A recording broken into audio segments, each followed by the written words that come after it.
Hello and welcome to another preset deconstruction video. Let's deconstruct some presets from Tone2's Icarus 2.5. It's a wavetable synthesizer, quite powerful. It's using Marcus's technology. He's a crazy DSP guy, the guy that runs Tone2. We call it a 3D wavetable synthesizer. And because you can cross-blend waveforms, there's some morphing stuff that goes on between the waveforms as well. It's pretty powerful stuff. I don't think things like Serum or other wavetable synthesizers incorporate this kind of waveform blending stuff. You can always like adjust the wavetable in certain different ways, bending and stretching and moving around, multiplying, syncing, and that kind of thing. But I don't think this wavetable morphing concept has been seen before. So that should make it interesting for making noises with. That's cool. And it also does resynthesis stuff as well. You can chuck your own samples in and it will deconstruct them and turn them into wavetables that you can then do crazy things with. It's pretty powerful. So, you can, the manual mentions all these different things, but this isn't a manual look over. This is a preset deconstruction. So let's first of all just make sure we understand the general signal flow within the synthesizer. So here we go. Here's the overview. Here's an overview because this little section down here has multiple purposes. There's little buttons down here, as you can see. But in general, the flow is 3 oscillators up here. They all feed into these 2 filters that you can choose which oscillators go to which filters. And the output of the filters goes to the equalizer. And then you can change your sound with a little bit of equalization. That's very handy. And I'll put the arrow out here to go out, but obviously it goes up here to the volume, and there's some panning and some other stuff here that's used to control the sound as it's coming out of the synthesizer.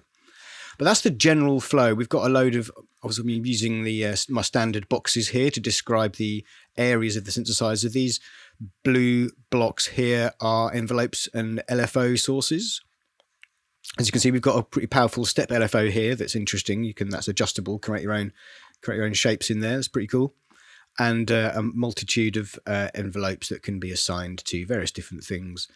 And your standard volume envelope and an LFO. Some of these, as you can see, are hardwired already to some of the oscillator functions. So some of the presets will use that. Otherwise, there's a matrix area that we will get to in a second that gives you that extra functionality. So let's have a quick look down here. This extra function for this screen here, as I've just flicked on here, you can see this blue button here is now highlighted. It's drums. And this is a basic drum sequencer. I say basic. For what it is, it's perfectly usable as a drum sequencer. If you're just going to load in drum sounds, you can pitch them around, change the volume. There's like a very basic envelope kind of thing involved where you can make the sound shorter, for example, and velocity, volume, velocity tuning, that kind of thing. Minimally powerful. It's just what you need for a basic drum sequencer. And there's 5 channels here. And that's pretty handy, I think.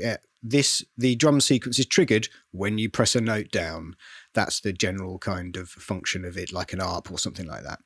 And we have a sort of basic effects send here to send the output to a dedicated to FX3, which is dedicated drum effect channel.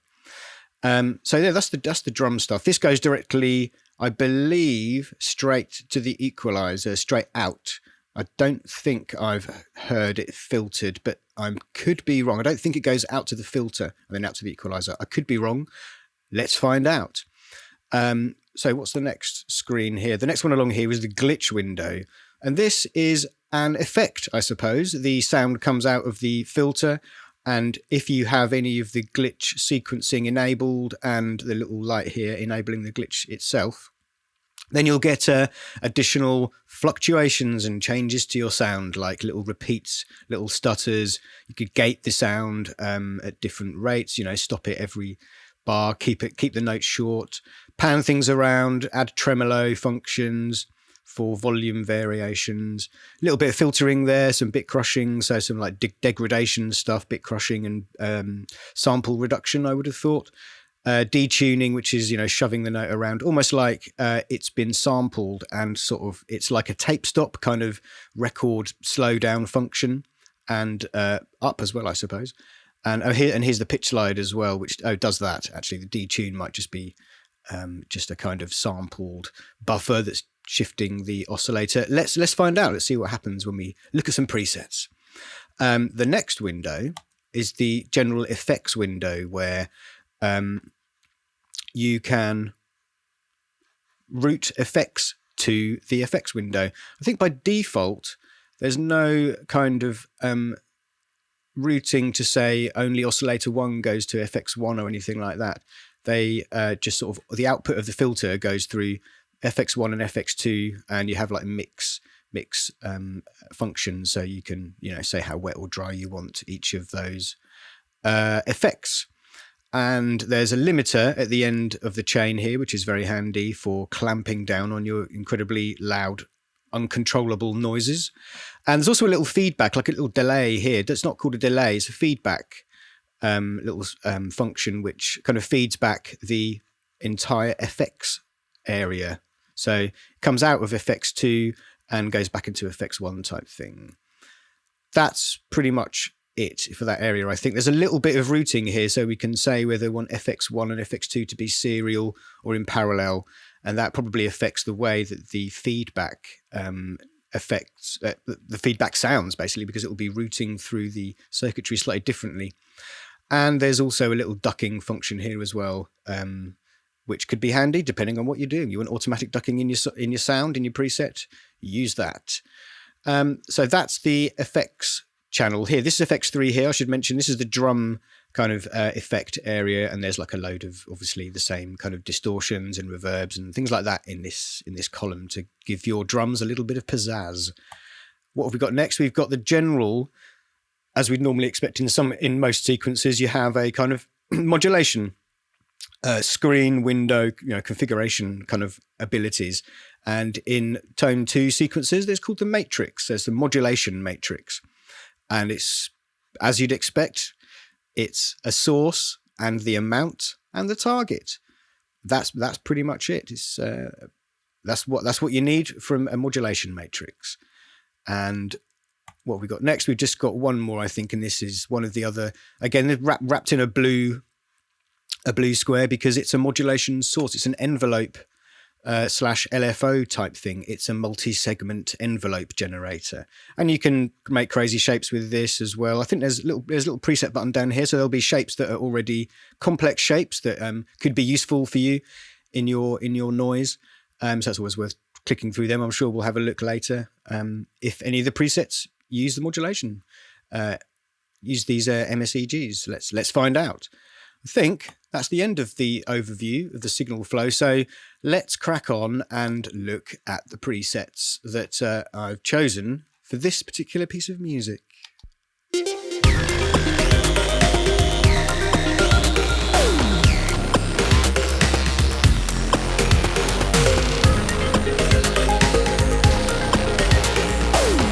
There's lots of noises in here, as you can see. It's quite deep. Is it deep? I'll tell you what, I'm just going to enable that again, because there's some mod wheel stuff going on this Plucked, subtly changing the texture of that Plucked noise. But so there's a sound. So let's crack on and look at preset 1. This top preset, the drums. It's a drum sequencer. So look, we can see the 3 lights down here. We've got enabled here. We've got the drums, the drum sequence itself. And this is a nice basic beat. It's kind of shuffly, isn't it? It's kind of got a sort of offbeat swing to it. Oh, maybe there's a swing as well. It's not swinging at the moment. It's running straight. You can make it shuffle or swing either way, if you so choose. But it's quite stiff and solid as you'd want it to be for this particular type of beat. And there's lots of extra changing of the sounds over here. There's no need for us to focus on any particular sound. We're just having a general look at the drum sequencer. But the interesting thing is you can hear they're changing. We've only got one bar here that's cycling round and around, but every every 4 bars we seem to be doing something. There's some kind of other stuff going on here, and I suspect that is in the glitch sequencer. So let's look at what's going on here. Right, the sequence starts, there's nothing happening here. Oh look, we've got a little bit of repeat and a pitch bend down here. And we've got a longer repeat there. Let's have a look. So there's a little kind of looping there of the content of the sound. This should sound just like this. It should sound like that. It's kind of looping something, and we've got a pitch down here, like I say. So, and that this little repeat up here is looping this detuned part every 4 bars. So that makes good use of the functions. We can make a, if we slow this down even further to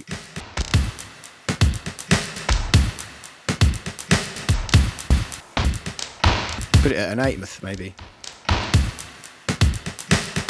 And it's now moving at half the speed that it was a second ago. Nice. We're never going to get to the end though, because we're only holding the note down for these 4 bars, and these 4 bars are being traversed in these 2 blocks of time here. So we put that back on, what was it? It was on 4, I think, was it? Yeah, it was on quarter. There we go. So on every beat, it's moving to the next step. But that's a cool little glitchy little area, right? It's adding kind of not uncontrollable texture as such, but with interesting step counts. You could easily add crazy chaos into,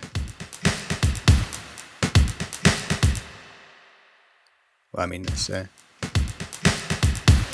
you see what I'm saying? We could add like a step amount of maybe 13, say, and then it will stop at 13, and then the loops, you just have more changes, unpredictability sort of stuff going on. But we'll put it back to 16 as it's nice and solid, sticking to like a 4-bar loop here. But yeah, nice stuff. Nice the glitch stuff. Very handy. Right, we've got some basic effects going on here. What have we got? We've got the drums. We don't need to have either of these on. Obviously, they've been bypassed. We've got the drums though going through a reverb, a plate reverb. Without it, with it. We've got this limiter seems to be occasionally clamping down on the edges a little bit. Very handy. And we've got this the routing set up as such, so it's full effects mix. I should just point out this slider here is attached to this knob up here, so we can quickly turn all the effects off.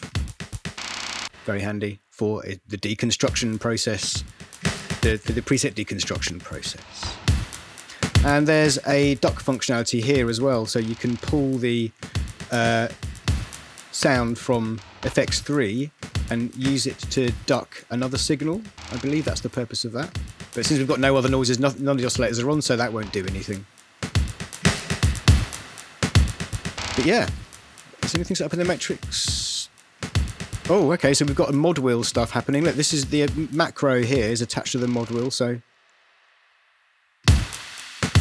that's, yeah, turning up the... So this parameter is attached to parameter 1 of FX3.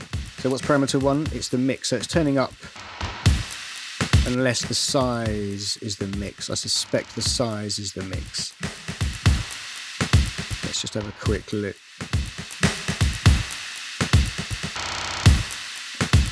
Oh yeah, so the mix has its own parameter. So parameter 1 for FX3 is the size, and we've just turned the size up by increasing the macro based on this particular setting. And we're also turning up the mix as well by the looks of it. And parameter 4, which is, let's have a look. 1, 2, 3, 4, it's the decay. So it's making the sound, obviously, as you can hear, hanging around a lot longer.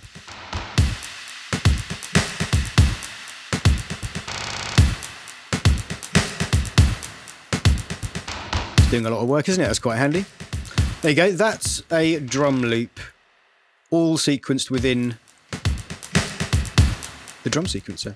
And we've obviously got this glitch stuff going on. Let's move on to the next sound. What have we got here? Right.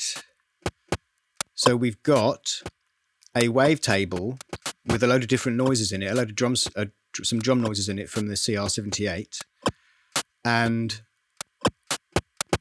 let's see how this is doing what it's doing. You can see this triangle marker here is indicating whereabouts in the wavetable it's currently at. So which bit of the wavetable we can hear. And that seems to be moving around kind of, not randomly even, it's like very sort of, it sounds like it's related to the actual notes. And I suspect they are. So that's the note sequences that's happening to trigger these noises. Let's see how that's doing that. Now look, we've got a macro, we've got a modulation set up here, and I suspect what that's doing is using an octave of notes. As you can see, it says key C. I think it's a single octave of it's just. Yeah, I think it's each note. It's so notes in an octave. So every C will trigger the same part of the wavetable. Every C sharp will go to the same part of the wavetable, and that is configured 100%. Yeah, 100% of the potential modulation depth, because we want the whole octave to be traversed. And I suspect there are probably 12 noises in this wavetable, evenly distributed, so that each of the 12 notes in the scale is going to hit a different part of the wavetable and make a noise that we can hear. These kind of low bit noises, kind of funny. It also sounds like kind of old school arcade. But it's not. It's a sample of it. It's a CR78 being heavily affected or processed through the wavetable. So let's see what else is there. We've got nothing going through a filter. We've got a lot of modulation stuff here. Let's see. We've got a velocity going to volume, as you'd expect. A fixed value going to semi. So we're changing the center frequency, the center kind of where the sort of sound is centered, I suppose. I assume that could have been done with. Oh no, the octave's been pushed way down. We were in the lowest possible octave. I don't know why that might be. Something to do with the way the wavetable has been constructed, possibly. But so the sound of the wavetable itself is being taken very, very low, and then we're shifting it back up again with this little modulation here. Let's see if we div. Is it nothing? Oh yeah, there we go. That's without any change at all.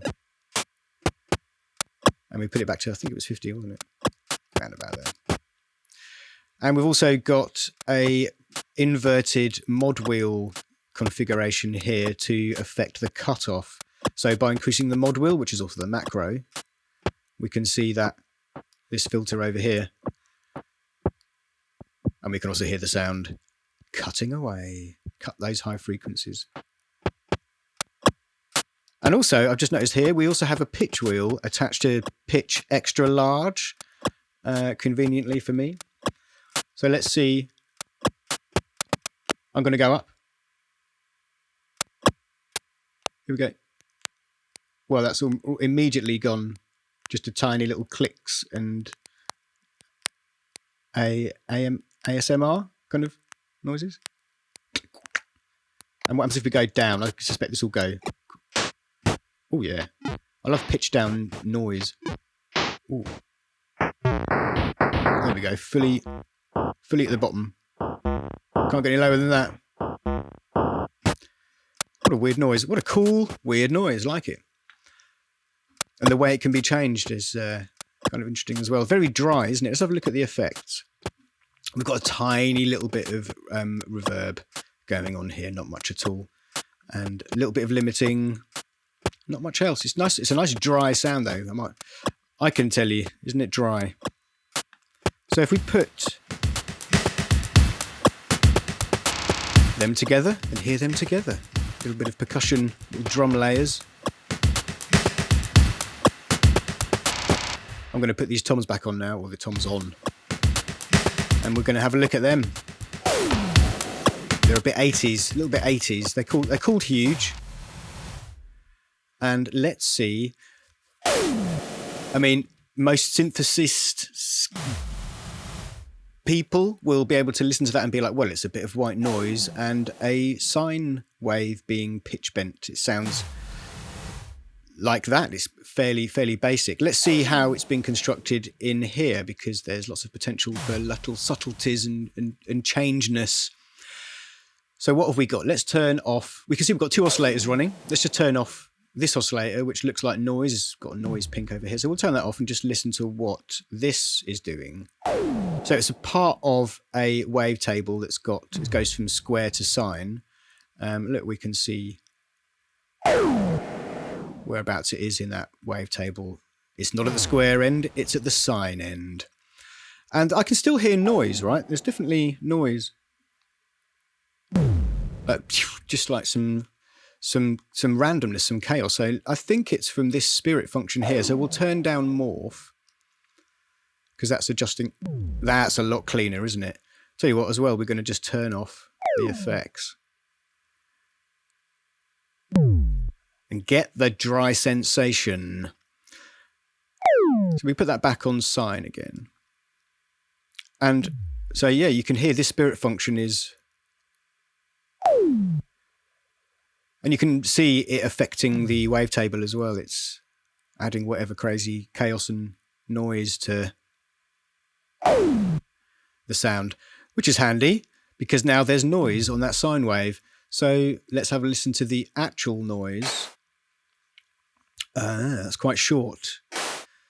How is it so short when this is so long? Let's see. We appear to be modulating the volume of this noise within the matrix somewhere. So let's have a look. Oscillator 2, volume 2 here, aux envelope 2, maximum. So the volume's at 0 and we're using this shape and these values to chop the sound up into little pieces to make it shorter. So it's stopping far before that sign's definitely still carrying on after that bit of noise. I mean, as well, notice we've taken all the effects off. So as soon as we put reverbs and stuff on, these noises will begin to come together and permeate into the same virtual space. So we'll get that noise and the sine kind of rocketing around that gated reverb effect, which is what we can hear. Interesting sounding kind of sort of feedback within that reverb.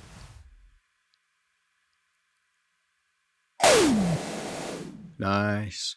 Let's just see what's going on with the filters here. I can see them doing something. It looks like oscillator 1 is going straight out because it's not going into the filters. So that will just be going straight out to the effects and then out to the equalizer, which is off as well by the looks of it.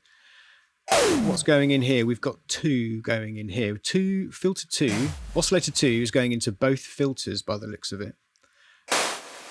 Oh, it's high passing. Yeah, here we go. High pass there. And if we turn it off, yeah, there's a lot of low energy on that. So that's why they needed to do that.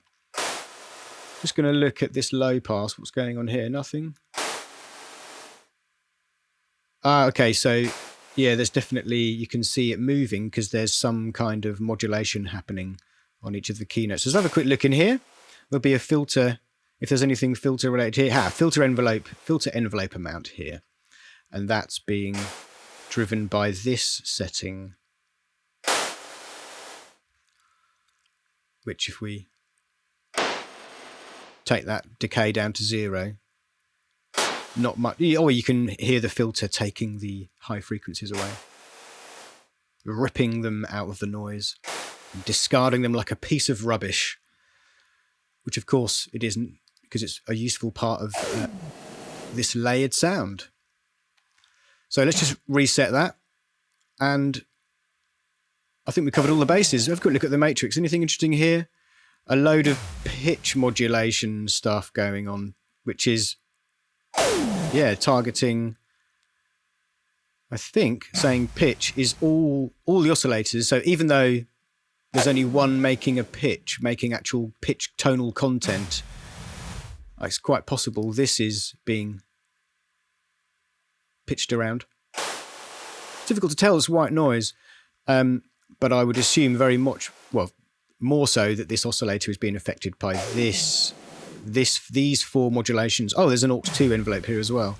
So both aux1 and aux2 are configured to change the pitch modulation of the sine wave in many different depths. Let's really interesting modulation configuration. Don't you see? Don't you think? I find it interesting. You'd think with all this depth, we'd be going octaves and octaves above the center frequency at this modulation depth, but when we're not, we can still hear the oscillator, the sine wave. There you go. That's that noise. Let me think. Is there any other aspect of it to look at? I don't think there is. Yeah. So it's a bit of white noise going through a high pass filter, and the sine going through a pitch modulation. Well, the sine being affected by a pitch modulation going out through a gated reverb. Nice. And with these other... we were like a good Tom at the end of the sequence to say to the listener, here's the end of the sequence. There we go. Nice. Right, let's get to this bass, because this is a honking great sound. I'm doing lots of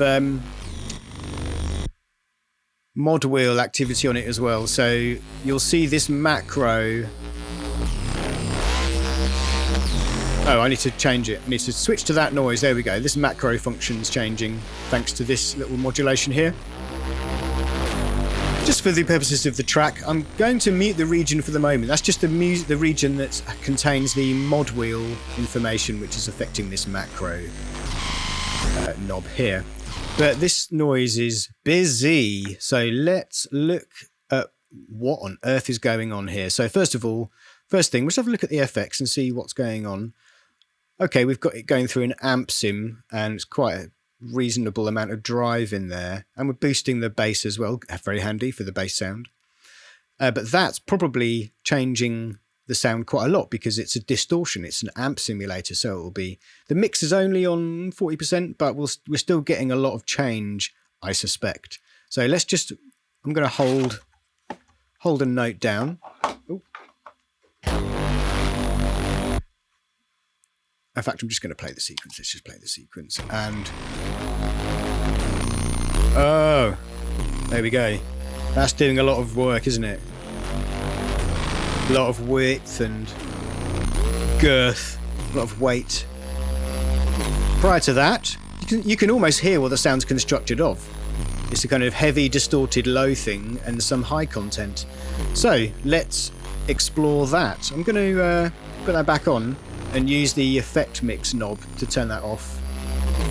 We're also hitting the limiter quite hard as well, which is that'll be adding harmonics and interesting complexities. So let's mute the oscillator 2. I'm just going to get my tabletop keyboard plugged in. So that's one sound. What's going on here? Look, this is traveling around. Oh, I can see it's moving in the same way as LFO1. That's going up and then switching back down. This is going up and then back down to the beginning again. So we're cycling through the wavetable. This is what LFO1's doing. And that's doing it via this modulation knob here set to maximum. If we put it down to 0, static, boringness. But we can make it reach further into the wavetable by increasing that modulation depth. I can still hear a lot of distortion though, so what's adding that? Let's just turn these filters off temporarily. That's the unchanged wavetable sound. A little bit of detuning. It's a stereo oscillator with a bit of detuning. Put it back to somewhere like there again. And have a look at what's going on with this oscillator routing into the filters. So 3's not doing anything, 2 is currently turned off, and we've got 1 going into currently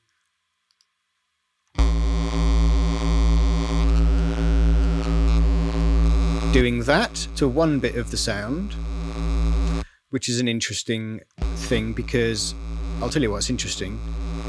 The key follow is not doing anything, so no matter what note is pressed, this massively resonant part of the sound, excuse the glitchy graphics, the resonant part of the sound, this area here isn't changing regardless of the key that you might touch. It's still in the same frequency, so it's just boosting a part of the sound, much like an EQ, I suppose, but it's not. It's a resonant part of a filter and adding interesting focused complexity into the sound. Excuse the glitchy graphics.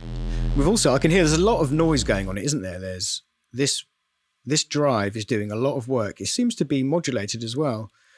It's modulated attached to the mod wheel, or this macro function here. So perhaps, I assume by turning this up, it'll get more distorted. Yes, that's what's happening. That's what's happening. We've got very little other modulating effects on here, modulating sources from here. So it's a static filter, just adding a ton of grunt and stuff to the sound. What's going on with the second filter? Oh, that's ringy. There's a lot of stuff going on there as well. Again, we don't have a fully key tracked filter.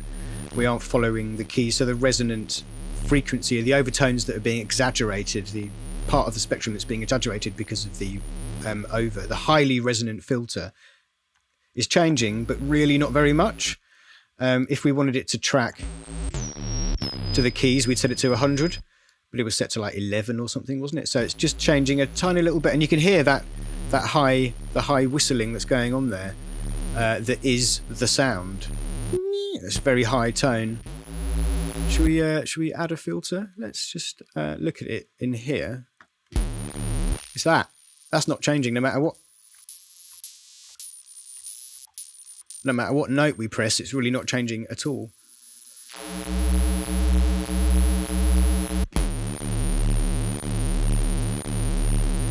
Interesting part of a bass sound, wouldn't you say? Let's put this back on again. So yeah, this oscillator is going through both of these filters, being driven and over resonated, as is this filter, this oscillator, excuse me. And there's a little bit of modulation change in the wavetable. We can see what that does by... That's quite drastic, isn't it? Oh, it's cycling through like a spectral wavetable that's got a ton of harmonics and hardly any fundamental. Oh, some nice stuff get. Oh yeah. Nice. Oh yeah. Nice. And again, that's all going through these filters as well. So let's just turn them off. When now we're turning off the highly resonant part of the filter that's boosting the huge high frequencies in both of these filters, and the distortion, the drive that's happening in one of them, that is a rectify, which is incredibly destructive as a distorting technique. So there's the clean sound, nice and clean. Let's just...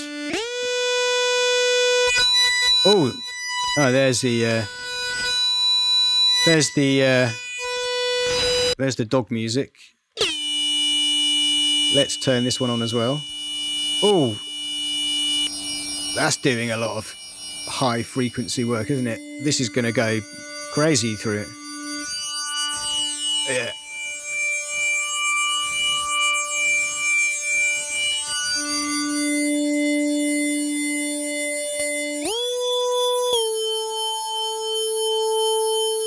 That is heavy. Let's just see. I think I had a problem yesterday when I would just press a note. Oh yeah, so even when we've got nothing going through, none of the oscillators are alive. There's no sound coming out of any of these oscillators. As soon as I press a note down, because of all the stuff that's going on in this filter, it's just amplifying and distorting digital noise.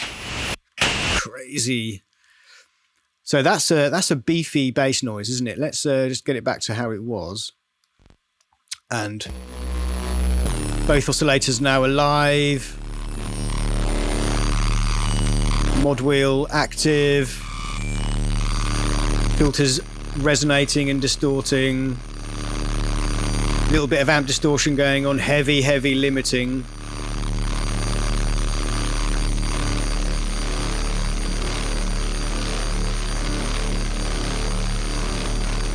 And what was that on? It was on. That was on 100%. So we've got the full beefiness coming out of this amp sim and the extra bass added. Just turn that down, see what happens. Oh yeah, there we go. Bass is gone. But there's definitely some nice stuff being added there, and also more in this in the equalizer down here. Load of extra bass. Oh, there you go. That's a big change, isn't it? Taking the top off, taking a lot of that painful high frequency stuff off, and adding another load of stuff to the low end. Nice. So let me enable this region.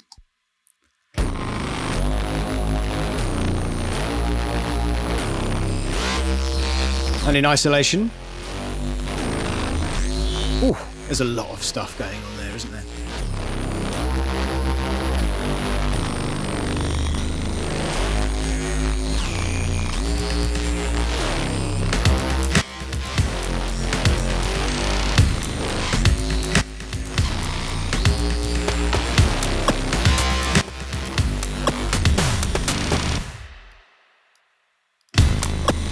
Right, that's where we are so far. Let's look at this plucked sound.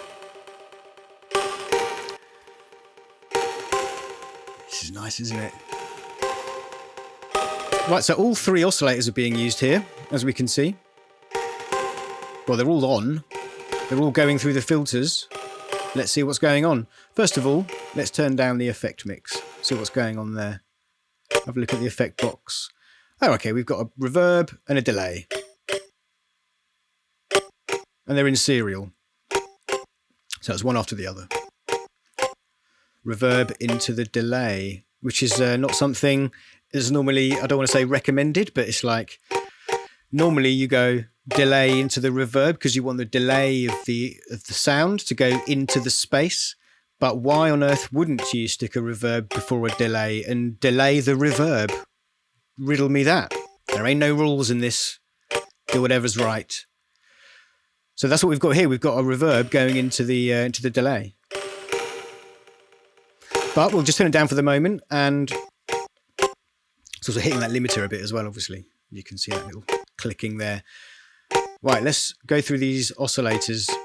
First of all, actually, let's just turn off. We've only got one filter on. Let this filter 2 isn't on. Only one is on. Doesn't seem to be doing. Oh, it's adding a lot of high content there, isn't it? Ooh, can hear some interesting harmonics in the top end of this sound. So let's see what it is. What's going on here? That's oscillator 1.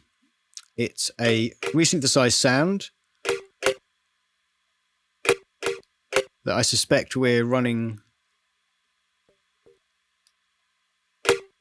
We're only traversing the first little bit of it. So again, this is an LFO1 manipulated, modulated wavetable. And we can see here, if we speed it up, I suspect, yeah, the sound will end quicker because we're running through it faster. Like, if you slow it down. Ooh. And it's stopping very quickly. Let's have a look why. Oh, we've got the release. The actual release of the whole sound is at 0. So it's only lasting as long as the notes are down for. And these are all very short.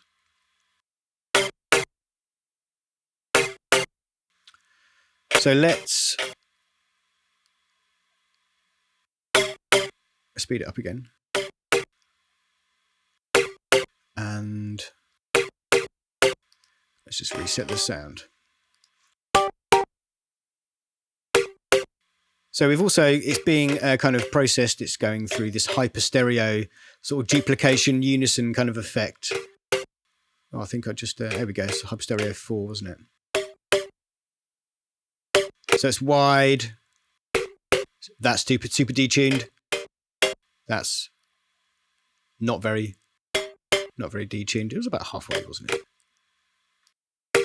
And we've got no kind of wavetable kind of manipulation effect stuff going on, morphing, anything like that going on. It's just it's just running through the wavetable. It's nice, clean kind of kalimba sound, isn't it? Let's see what this sound is. Oh, wow! You didn't expect to hear that in the end product, but I'm sure it's there for a good reason. Let's have a look. It's very high frequency, isn't it? It seems to be. So we're selecting. Let's have a look at this wavetable. So it looks like an 808, doesn't it? I suspect it's been edited.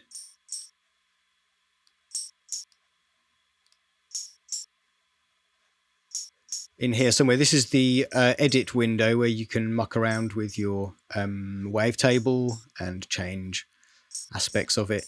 But I don't think that's doing that because of... I don't think that's doing that because of that. See, it is very quiet. Let's have a look at the matrix and see... No, there's not much going on there either.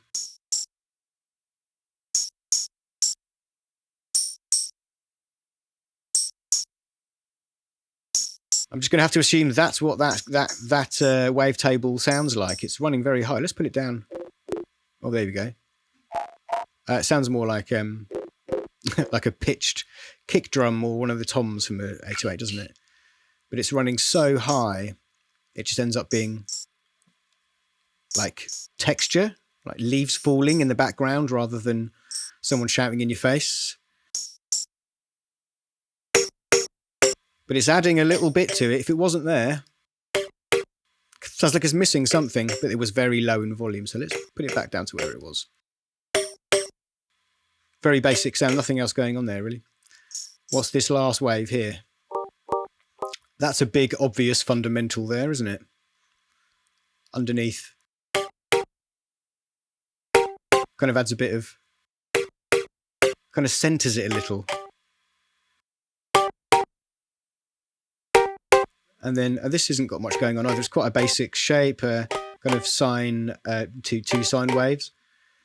So we'll have some interesting harmonic content together, but it's still very basic. Shoved up an octave. Ooh, okay, that's where it was, a normal octave. That's why it's up an octave.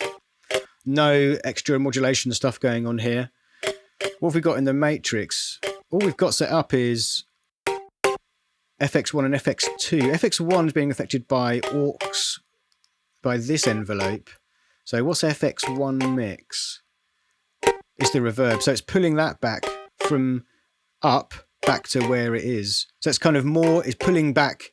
It starts off with more reverb and then we end with less reverb, which is an unusual way to configure a sound. You normally end with the reverb and start with not reverb. But there's three noises running together. We can hear why each one has its place. What happens if we just take them out? What's that? Ooh. Digital. There. Right, so that's all three layers together. Let's turn up. I'm just going to reset and pull that. So that's what it sounds like. Sorry about these wavetables disappeared. There we go. I can probably get them back. There we go.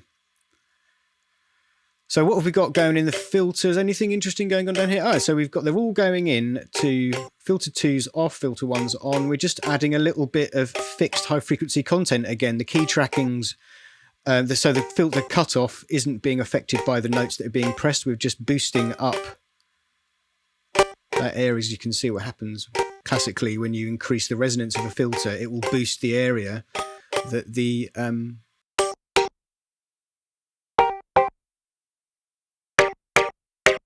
that's nice. But yeah, what's interesting about it is that there's no release. It's cutting off very, very quickly. What happens if we just turn it up a little bit?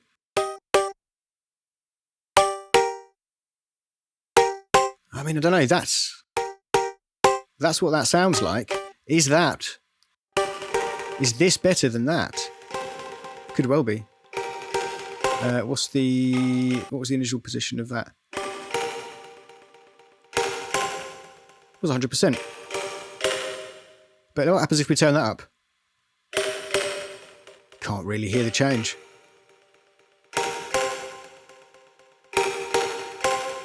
I mean, there's lots of other stuff that's affecting the volume of things, so it probably won't be hanging around for yonks, you know, for 25 seconds. I'll just put it back down to 0 again. But that's a pluck noise. I think we covered all the matrix there. No glitch. All these little red LEDs aren't on. Only the effects is on, so the effects are being processed, and we're going through the equalizer as well. What happens if we disable that?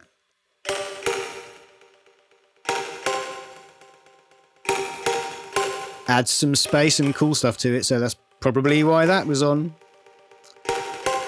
Nice noise. With everything else,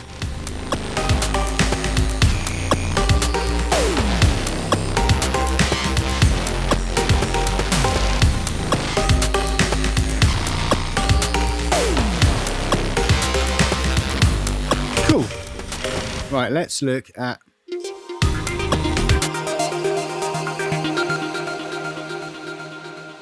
this nice sequencer noise. It's nice. Looks complex. A lot of buttons are on. Let's have a look at what we've got. It's nice. It's nice. So we'll turn off the effects. Well, first of all, let's have a look at the effects before we turn them off. What do we got? What do we got? We have an ensemble that's on full 100%.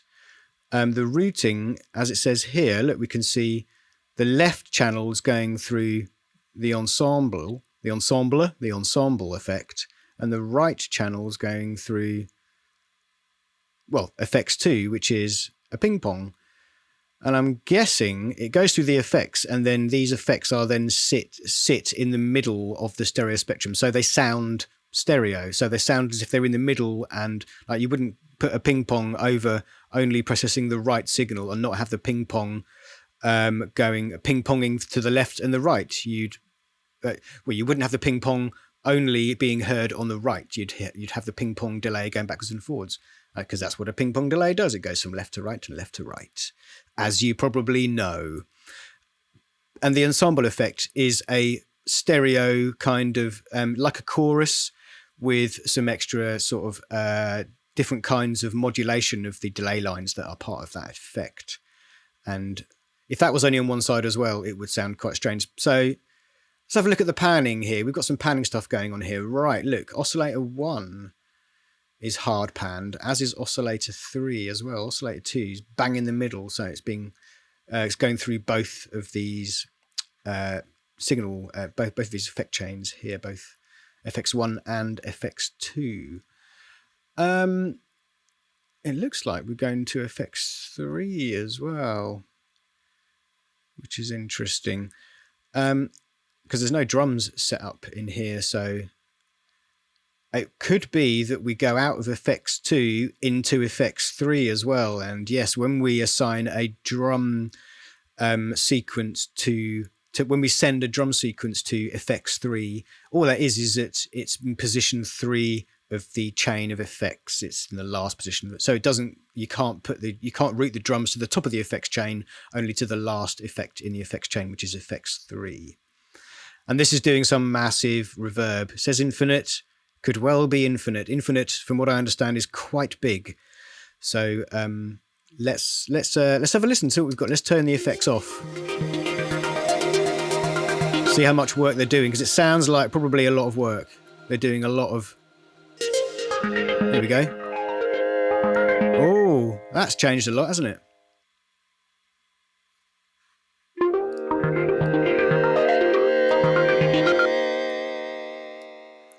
Interesting. So what's going on here? That little beep, where did that come from? Okay, let's mute these. See what's going on. Okay, so we've got the spirit effects again on this wavetable.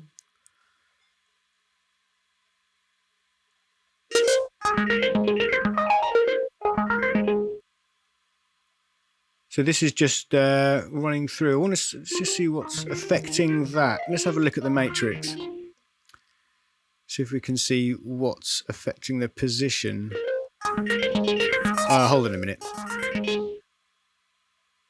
Oh, here we go. There's a little modulation on here. Yeah, what does it say? Decay. There's a fixed decay line. Yes. So one of the modulation sources that Marcus has provided us with, rather than having to waste an envelope that could be doing more interesting things, there's just fixed decay lines, fixed kind of envelope shapes that have certain running times. There's a load here, like very short ones and pretty blimmin' long ones. So this one's got a 0.2 of a second decay attached to wave 1, which is exactly what we're looking at here. So we can hear why that's changing. There's a lot of we can understand now why the sound is changing at this source, but there's other stuff going on here. Look.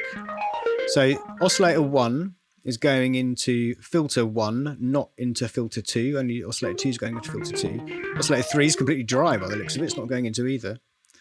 So if we look at oscillator 1, so it's the blue one with the blue knobs. It's the blue bit of the filter. That looks like a couple of notches in a row, doesn't it? Look, it's a phaser, which kind of explains why it sounds like a phaser, because it's a phaser filter, which is kind of a few all passes in a row, or when it won't be notch filters, because that's a cheap way of getting a phaser sound. But it's kind of a similarly changes the sound in the fact that you're changing this phase of different areas by applying hard, deep notches to your sound. But this is a phaser filter, and it doesn't appear to be any distortion. Oh, there is. It says soft clip. Okay. That's what's happening there. And we've got LFO3, which is this. As you can see, is modulating the movement of that filter. So it's not just entirely static. If it was static, entirely static, it would be less interesting, let's say. So we'll put that back up again to somewhere close to where it was originally. And look at, I think we've covered that. That oscillator has been done. Move on to the next oscillator. Interesting. How can that be?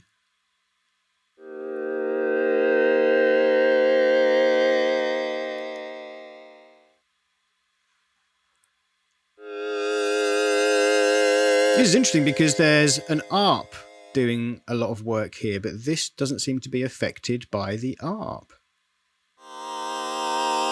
Well, that sounds like quite nice. So oscillator 2 is going through filter 2.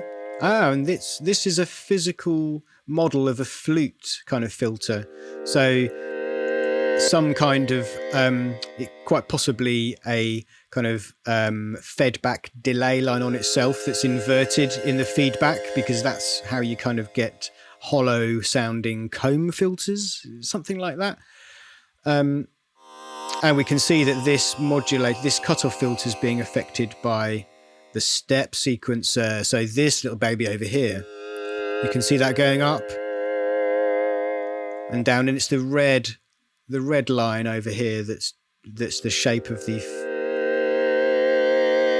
flute filter. We can turn this off, in fact, because it's just distracting. There you go. That's the comb filter. That is the physical model of the flute being affected by a very slow modulator there, the step LFO. I'm just interested, though. We've only got one note, as you can see. I'm just going to have a little bit of tea.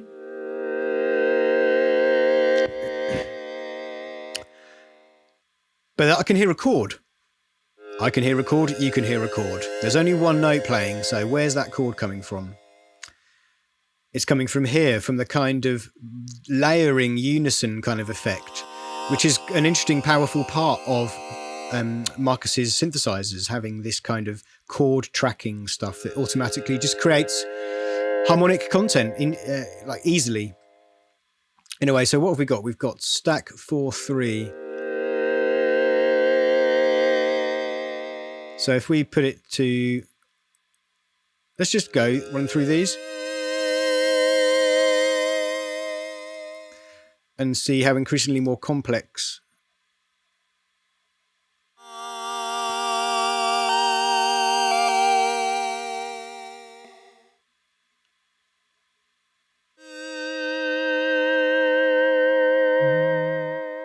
Yeah, I mean, that sounds like, say, for example, a C, a low C,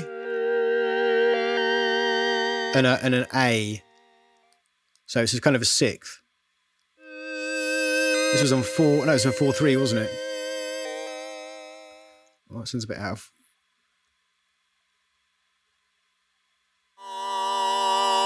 strangely out of tune. Maybe good for microtonal stuff. I think it's what we had it on 4-3. I mean, it sounds like a sort of first inversion of a minor chord with that could also sound like a sixth without the fifth. So on white notes, a C, an E, and an A. But then this is doing something as well. This chord too. This is changing it. Oh, here we go. This is doing a lot of work.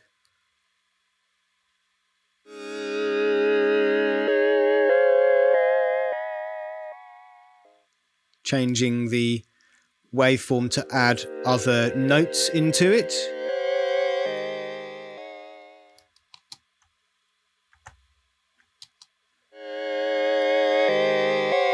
See, this is a lot of powerful stuff here.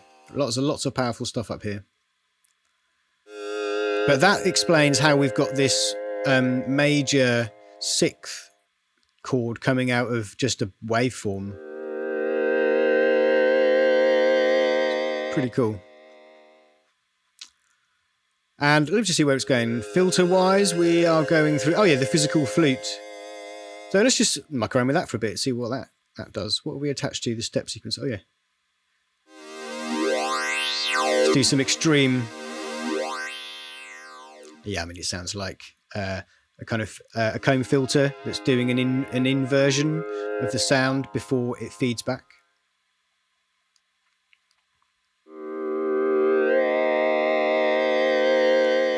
Nice. And no distortion going on here. No, it's very clean.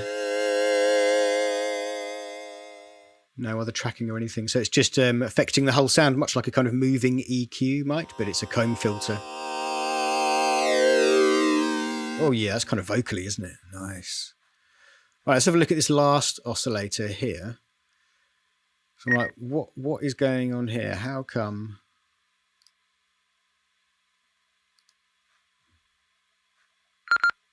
Ooh. So I want to see what's going on here. How come that's only giving me notes so often? It's pitched up quite a lot. We're not doing anything on the waveform, which is a triangle. No, no kind of partial modulation, no partial changing. LFOs aren't doing anything. So we're going to be looking down here for 3, volume 3.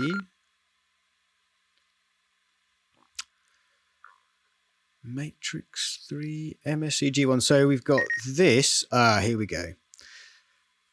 Here's the power of the multi-segment envelope generators. So it's keeping everything quiet until then.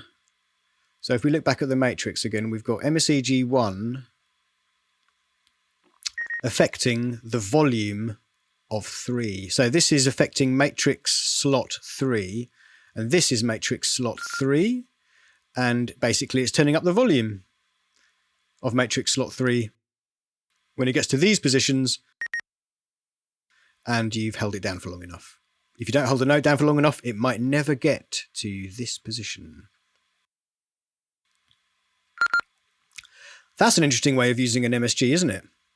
An MSG, isn't that monosodium glutamate? I mean, a multi-segment envelope generator.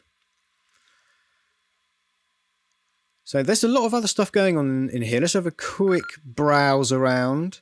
So we've got a fixed amount being attached to step speed. That's the step LFO. So we're pulling down, even though this is running at 0.02 hertz, we're pulling it down even further to make it even slower. That might even be the minimum speed, 0.2. Yeah, it is. Look. And somehow, maybe we're able to push it even further towards 0 and a static wave, static modulation source, or just a very, very slow running LFO, slow running oscillator. We've got aux envelope 1 here, which is this one, which is 0.2 seconds down to 0, sustains at 0. So it's doing something very fast over 0.2 of a second. And it is turning down, well, it's turning up and then suddenly down the volume of 1. So maybe that's,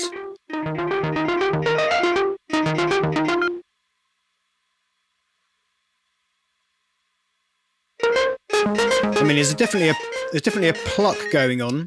And if each of these envelopes are being triggered by these steps in the ARP, which I suspect they are, because that's normally how these things work, it's kind of just adding a little bit of attack, a little bit of transient to this noise in itself. Perhaps without it, it just doesn't have...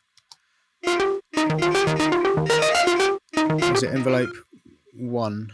Let's just pull that down to 0. There we go. That's what that's doing. Oh, I was suddenly reminded of Jet Set Willy. Or Manic Miner or something. So that's why we had that up there, so that it lets the sound ring out. An interesting way of setting this up rather than attaching it to the volume of the oscillator itself kind of directly. Well, so what else have we got? We've got a random, which is usually on every step. Let's see what that's attached to. Matrix 7. 1, 2, 3, 4, 5, 6, 7. Oh, so it's mucking around randomly adjusting the depth of this decay. So it'll be like getting louder and quieter. This is affecting the volume of oscillator 1. And this modulation configuration here is randomly changing the depth, or sorry, the length. The depth of that modulation. So it'll be getting louder and quieter very, very subtly because it's not a huge modulation depth. I can also hear some cutoffs going as well. So let's keep moving through here. The step oscillator, the step LFO, apologies, is attached to cutoff 2. So that's the red one. And that explains, well, that is, it even says there, I think we've seen this already, haven't we? This was we already agreed that was what was configured. So mod wheel macro taking off a lot of the high end. So I'll tell you what, let's bring these oscillators again and see what's going on here. What about this one? Oh, we've done them already. Let's turn them all on. And not turn the effects on quite yet because we want to hear them panned as they are coming out of this source. There's some interesting panning stuff going on with this one, isn't there? I can hear it moving around. Definitely moving around. I can't see any panning stuff on here though, so let's just listen to it in isolation.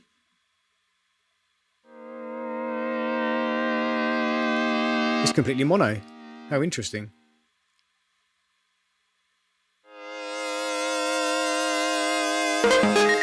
That's interesting. It only seems to be moving around. It seems to be more animated when oscillator 1. Look, you can hear it moving over to the left. And if I turn it off, maybe that's something I can report back to Marcus. No biggie. But we'll put all the oscillators back on again and just have a look at these mod wheel configurations. Oh yeah, so the macro, I've already got the mod wheel doing colourful little automation sequence there. But let's Let's run that. And there we go. Max is totally muffled. Let's open it up again. And let's just enable that region again so we can hear what that's doing. Oh, I've just realised it might be really heavy limiting that's forcing this sound over to the left, and because of the way the panning's set up. Anyway, let's not dwell on that for too long. And did we finish the matrix stuff? What we've got here, we've got a slow sine wave changing the fine pitch of oscillator 2. So that's, you can hear that kind of wobbling around. Yeah, that's what that is. That's what that is. Pitch wheel, pitch bend, matrix 7 depth again. Also, it's more of this stuff, so it will change the depth of the randomness of the length of these noises, of these kind of constantly changing. So if I can turn the pitch bend up, let's see if we can hear. Oh, there you go. Oh, it's changing the depth of the... It's reducing the depth of the travel into the wavetable. That's what's going on, the pitch wheel. Oh yeah, so yeah, that makes sense. We're basically turning it down because it's a negative maximum, so we're just taking away all the modulation from matrix 7. 1, 2, 3, 4, 5, 6, 7.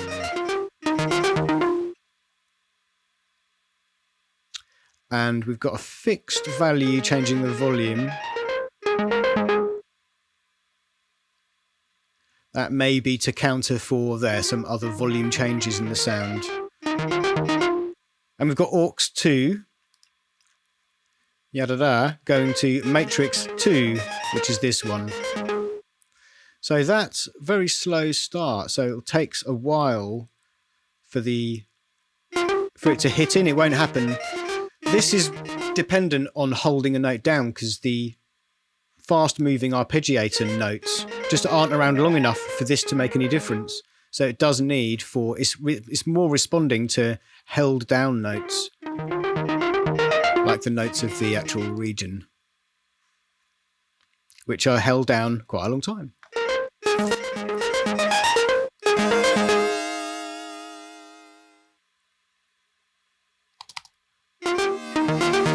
It actually sounds like it's controlling the volume of this oscillator, because the oscillator, the whole patch is being started straight away because the envelope attack here is at 0. So the whole sound should start straight away, but this fades in, as you can hear. So I suspect matrix 2, volume 2, exactly. Here we go. Look, you could probably turn it up. There we go.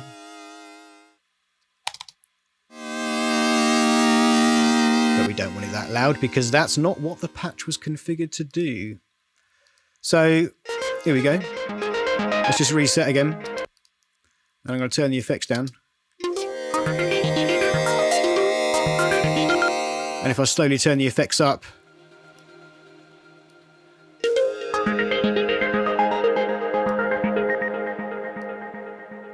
was it 100%? It was 100%. Wow. Oh, what an interesting place to spend a few hours.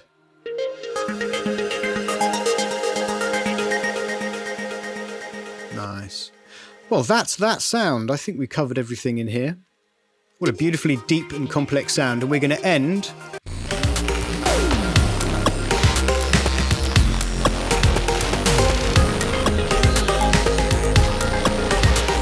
with a nice pad sound.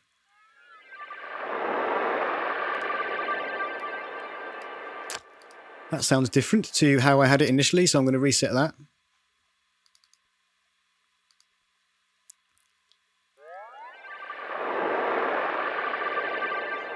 I don't think that's the patch I originally chose. I'll be honest with you. Sure, it was definitely softer.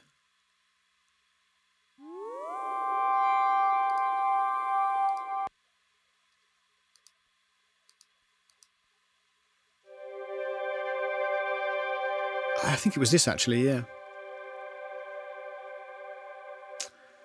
So let's have a look at this patch. This looks interesting, doesn't it? What have we got? A ton of stuff going on here. And a couple of different layers. So we're going to be racing to the end of this video from this point onwards. This looks like there's a lot of stuff going on in this patch here, isn't there? Let's have a look. What have we got here? So I'm just going to loop this little bit here.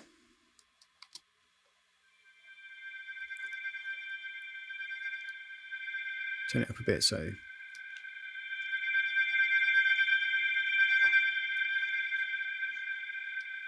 I mean, it was. Yeah, so there's only one oscillator on.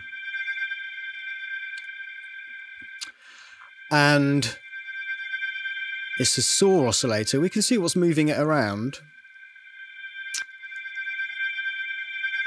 LFO1, which is configured like this, is it's like a square wave that's been offset and rounded a little bit at the edges. So it's kind of sudden changing, but smooth sudden changes, let's say, shifting between this saw wave that appears to be, I'm guessing, have more, the deeper we get into this modulation, the more or less, yeah, look, the more kind of partials it's got, so it becomes more defined. There we go. At the beginning, it's just a construction of a few sine waves, and then the sine waves get added up, and the more sine waves at certain intervals to the fundamental you add into the sound, the more it turns into what the sound of all the sine waves added up together, which is in this case a saw wave. So these are all the, I believe, all the even and the odd partials, or harmonics, partials, harmonics, kind of similar thing. Let's just reset that again to make sure it's in the right place. It was there. Okay, oscillator 2 is on. So let's just turn that off for the moment.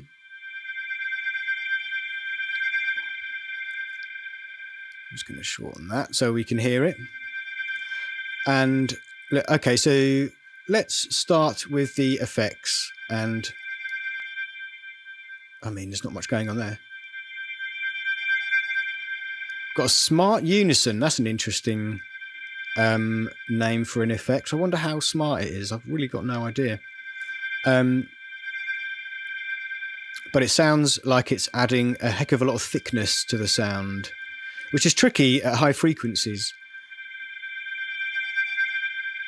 And we've also got that going out into the reverb big, which makes sense because you can hear a lot of reverb on it, and no reverb on that. So put it back up to max again, and look again briefly over here. The feedback's on nothing. The limiter is clamping at a certain level, but it doesn't. I don't think it's ever hitting anywhere near -6. So we can turn off the effects and look at this filter. What's going on with this filter? Both of them are being used. They're both on. They're both hearing all three oscillators, even though, well, only 1 and 2 are on, being used in this patch. And I mean, it looks like to me a bandpass. There's a bandpass shape there. That's what that is. That's what the red one's doing. I wonder what 2's doing. It says 2's doing a comb filter. What's going on here as well is that there's a switch on the filters for parallel and serial processing. And when the switch is off, it's feeding 1 into 2 and then out into the whatever effects over here and blah, blah, blah, over to the equalizer. But when in parallel mode, when it's on, they're both being fed separately to the effects chain and equalizer, etc. So the output of this very colourful comb filter that we can hear, there's a lot of stuff going on in that needs to be tamed, and is being tamed by that. And I wonder how that's moving around. This seems to be moving around. It looks chaotic, but I can't imagine it is. So we've got filter doing some stuff. a little amount. So that's this envelope, which makes sense. That's a 2.5 second attack to 2.25 second attack, and a huge long 1.75 minute release. A minute and 3/4? I mean a 1.75 release, he said convincingly. And the whole sound itself is being faded in by the volume envelope here. So nothing's going to come in quicker than the way this is describing the amplitude attack. And there's a big release on here as well of just over 2 seconds. So that's the volume itself. What else is affecting this bandpass here? We see LFO3.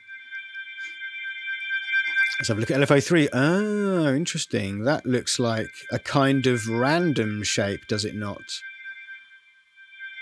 Let's see if we can find... Oh, it's FM. Ah. What happens if we just turn it up? Ooh. We get sidebands and other stuff happening. So we just slow it down and put it back to like a basic moving bandpass filter. I think that's too fast again, isn't it? Stick it down about there. And the filters, yeah, so both oscillators are going into the top filter and then into the bottom filter, which is then being bandpassed and then chucked out here. But let's turn on, that's doing a bit more work than the first oscillator.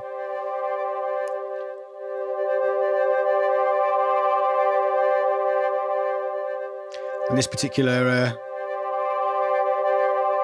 wavetable is an interesting shape, isn't it? Let's just pause it a second and have a scroll through it. Oh yeah, okay. Look, that kind of sine window, this whole sine, kind of gets shrunken and like it's rippling, duplicated, and kind of gets pulled into the middle. It's like a sync function, I suppose. Yeah, that's probably a more accurate term for it. Although the wavetable is called sync win. So, I don't know, sine synced window, something like that. Being modulated, so here's where the movement's happening. Yeah, so we can see this moving. Let's have a quick look at the matrix. So something's going to be attached to wave 2. Let's have a scroll through here. Wave 2, here we go. And we've got a sine running at 1/8 of a hertz. That's pretty slowly. So we need 8 seconds for one complete cycle of the sine wave.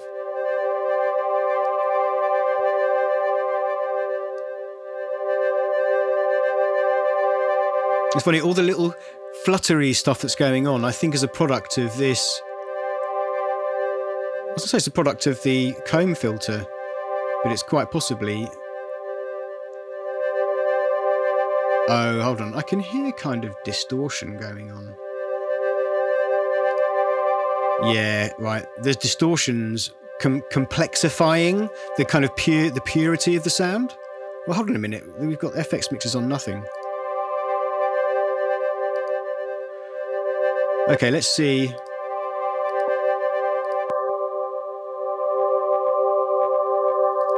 The bandpass filter itself appears to be, even though, hold on a minute, this is being modulated. Yeah, look, this drive knob with a wave shaping. Wave shaping can be quite a destructive, you know, an influential kind of distortion.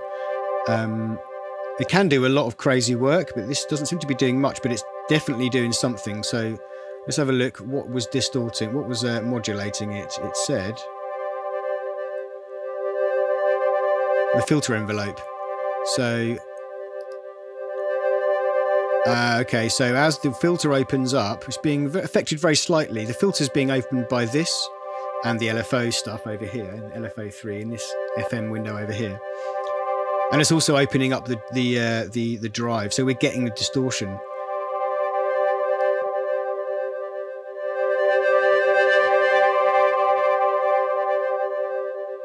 In a tiny little bit.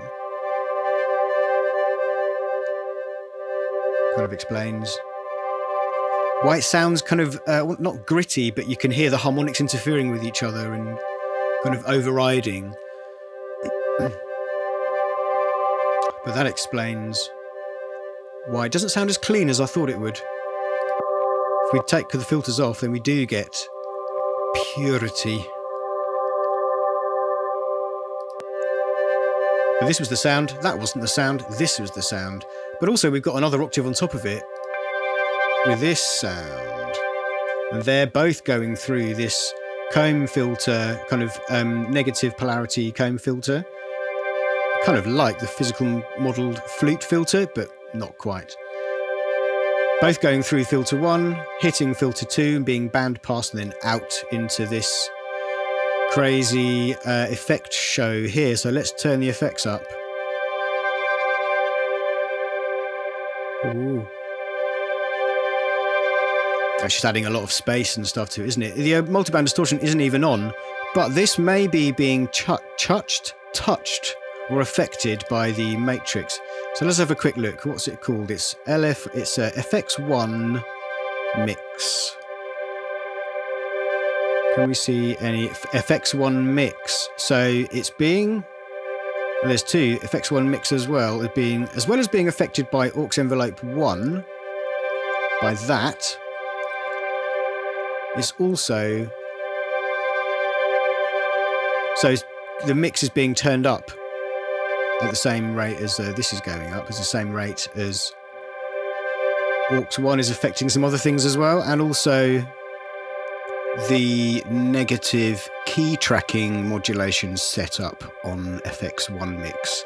So that would mean that the higher up the keyboard you go, there's less of the distortion, multiband distortion. And the lower down the keyboard you go, there'll be more of the distortion because it's turning the mix over to the wet.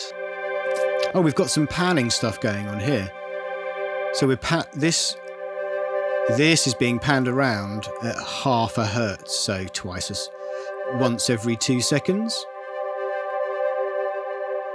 You can even see the modulation setting on here, the width of that.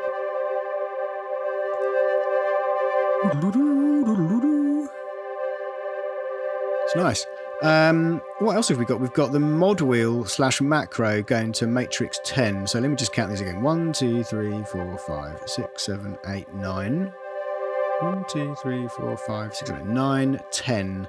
All right, so the mod wheel is going to change the tuning of oscillator 1. So we better turn it back on then. Let's just turn this up. Oh, it's definitely off. Yeah, you can hear it like fluttering a little bit more. This is a tiny bit more static than... It's only subtle, but it's definitely doing something.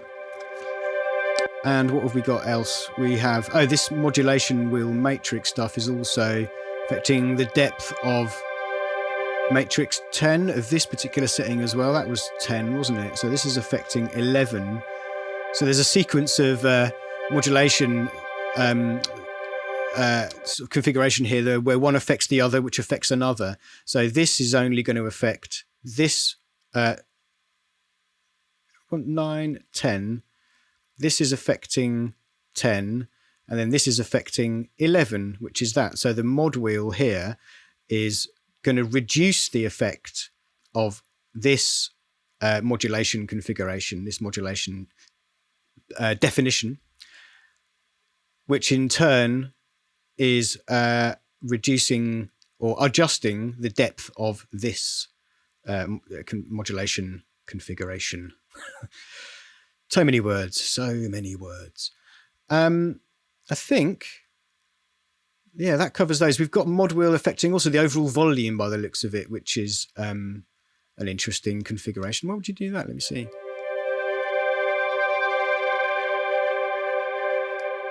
Maybe because it's doing a load of other stuff as well. You just sort of need to compensate to bring the volume down.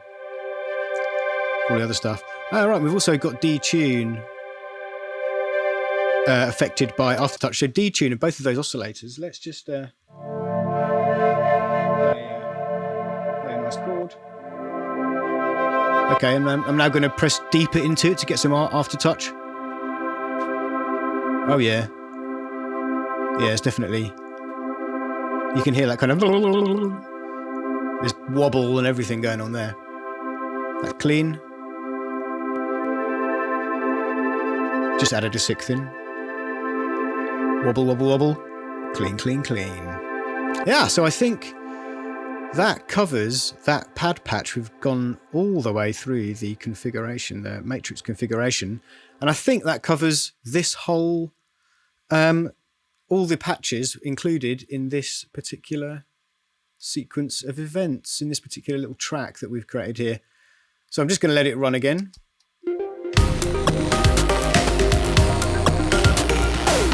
Let everything add up. It's all just an addition exercise, right? It's just maths. It's just maths. This doesn't...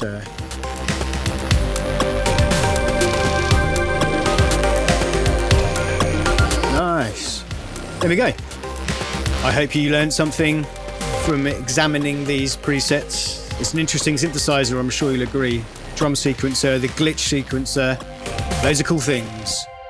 I'd recommend you, I don't know, not subscribe and connect and all these kinds of wonderful things with me. Maybe ask me for another synth if you like this work. Give me a heads up on a synth you want me to look at and deconstruct the presets of. And we can have some fun doing that and create another almost movie length YouTube video to tickle the nerd in you. Okay, enjoy your day. Thank you for being there and listening. You're very patient, very kind. So very kind. Thank you very much.